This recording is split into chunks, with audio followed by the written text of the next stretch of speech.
Friends, this video will take you to another trance. If you haven't watched Kalki Part 1 that I made, please watch it first and then come back to this episode. It will give you a double kick. So let's dive into our story. To defeat the Kali Purusha, Kalki first went to Shambhala, the place of his birth.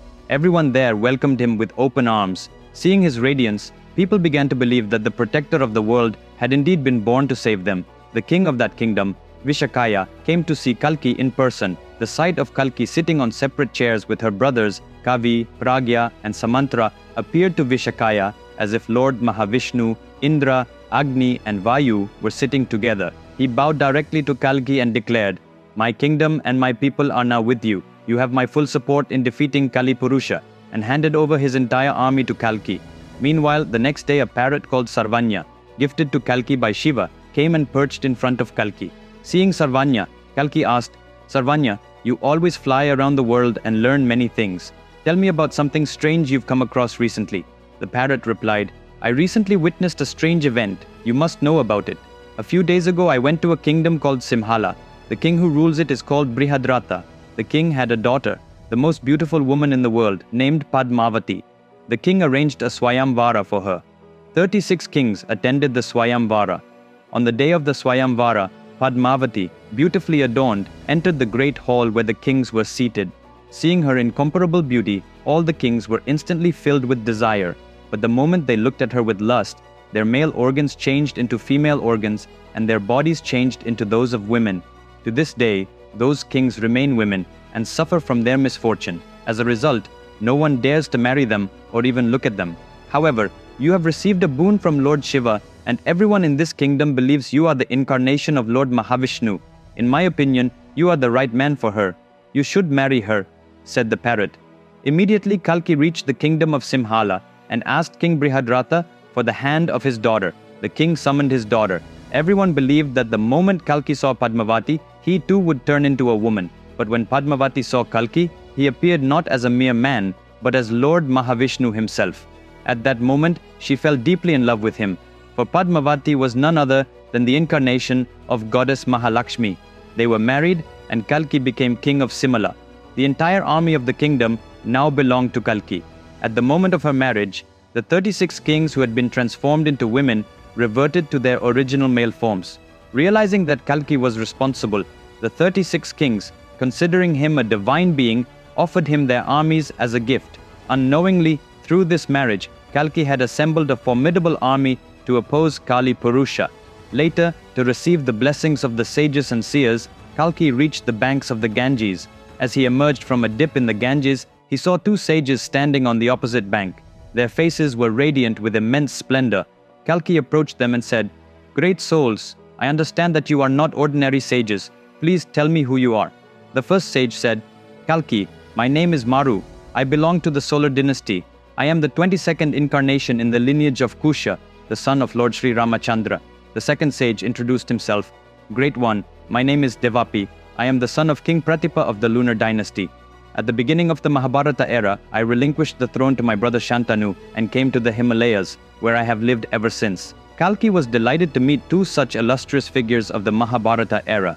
Both promised to help Kalki in his fight against Kali Purusha. Kalki said, "Great souls, the time has come for you to return to your Kshatriya duties.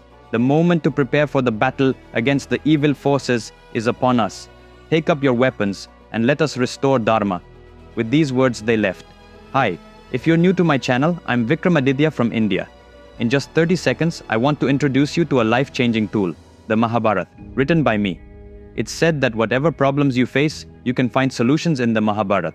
I'm confident that reading this book will be one of the most enriching experiences of your life. These timeless stories are not just reading material, they're a comprehensive library of solutions to your everyday challenges. The complete story of the Mahabharat is available in 2 parts and in over 50 languages. See the description for links to get this transformative book into your home. Remember, it's not just a book, it's a doorway to wisdom. Now Kalki had a huge, modern army and weapons at his disposal. At that time, Kali Purusha resided in the city of Vishasana. Hearing of Kalki's formidable army, Kali Purusha gathered support from his allies, kings who knew neither mercy nor compassion, such as Jin, Barbara and Cambodia, along with their armies. He called his army to Vishasana Puram. The people in all the kingdoms under the rule of Kali Purusha followed perverse ideologies. There was no marriage in these kingdoms, and they were ignorant of the concept. They believed that experiencing physical pleasures was heaven, and not doing so was hell. They firmly believed that sin and virtue did not exist, that everyone was equal, and that there were no blood relations, and they lived promiscuously without any family ties. The old dharma and traditional practices had completely disappeared. The time had finally come. On the outskirts of Vishasanapuram, the armies of the kingdoms allied with Kalipurusha awaited Kalki. In the front row were the armies of Jin, king of the insect kingdom, and Barbara, king of the Pulinda kingdom, standing in their thousands. Kalipurusha watched all this from his towering fortress in Vishasanapuram. Meanwhile, Kalki and his entire army arrived and faced Kalipurusha's forces. Seeing this, Kalipurusha thought that his victory was assured, thinking that his army was twice the size of Kalki's. At Kalipurusha's command, Jin's and Barbara's armies charged Kalki's forces. A fierce battle ensued between the two armies. What Kalipurusha didn't know was that Jin was no match for Kalki's strength. With a single blow, Kalki decapitated Jin. Before anyone could react, Kalki sliced Barbara vertically from top to bottom. Seeing this, the entire army of Jin and Barbara fled in terror without looking back. But Kalki's army showed no mercy, pursuing and killing them without hesitation. Realizing that there was no point in running any further, Jin and Barbara's soldiers quickly removed their loincloths, tied them like saris, and draped one corner over their shoulders. They fell on their knees before Kalki and begged, "Great One, we are not men, we are women. Please spare our lives." At Kalki's command, those who begged for mercy were spared and taken as prisoners of war. On witnessing this first victory, Kalki's soldiers were filled with joy and enthusiasm. They believed that if their first victory was so easy, they could soon defeat the rest of Kalipurusha's armies effortlessly. But suddenly, a great magical cloud enveloped Kalki's army. Looking ahead, they saw two huge lions pulling a chariot. Behind the chariot, a massive eagle as big as an elephant flew across the sky. Along with the chariot came thousands of soldiers. Seeing this, Devapi warned Kalki, "Kalki, the woman in the chariot is Maya Devi. Her magical powers are limitless. No one can fight her because anyone who looks into her eyes will see all the fears of their life appear before them, causing them to either kill themselves or those around them. To fight her, one must not look into her eyes." Following Kalki's order, his soldiers fought without looking into Maya Devi's eyes. However, due to her magical influence, some couldn't resist and went mad, killing themselves or those around them. Realizing this, Kalki decided to confront Maya Devi himself. As he approached her on his horse, the massive eagle suddenly blocked his path. The eagle, with its mighty wings, created such a strong wind that Kalki struggled to withstand it. The eagle grabbed Kalki like a small snake and tossed him around. The wind from its wings filled the area with dust, making it impossible to see anything. Unable to withstand the power of the eagle, Kalki retreated on his horse to a nearby hill. Neither Kalki nor the eagle could be seen in the dust storm. Kalipurusha's army, thinking that Kalki had fled, believed that victory was theirs. Kalki's army was momentarily disheartened. They felt betrayed and thought, "We trusted him, and now he's abandoning us." Suddenly a loud noise rose from the dust. It was the cry of the eagle. It emerged from the dust, clearly visible to all. But the one riding and controlling the eagle was none other than Kalki, the 10th avatar of Lord Mahavishnu. Kalki had pretended to flee, climbed the hill, and then jumped onto the eagle to take control. Seeing Kalki on the eagle, Kalipurusha's army was terrified. On the other hand, Kalki's army was rejuvenated. Their spirits increased 100-fold, and they began to attack the enemy fiercely. When Maya Devi saw Kalki on the eagle, she saw him as the incarnation of death itself. Terrified, she fled the battlefield in her chariot. Kalipurusha then ordered his entire army to fight. From the top of the eagle, Kalki attacked the enemy forces with his weapons, decimating them. In the midst of the battle, Kalki saw a chariot drawn by giant bats in the sky. Riding on it was Kalipurusha. A fierce aerial battle ensued between the two, with both proving powerful and neither gaining the upper hand. Finally, exhausted by the stalemate, both stood ready for the final confrontation. Kalki on the massive eagle and Kalipurusha on his chariot drawn by giant bats. With a fierce cry, Kalipurusha and Kalki charged each other and collided violently. The impact was so great that Kalki's eagle fell to the ground, dead, and Kalipurusha's chariot shattered into 100 pieces.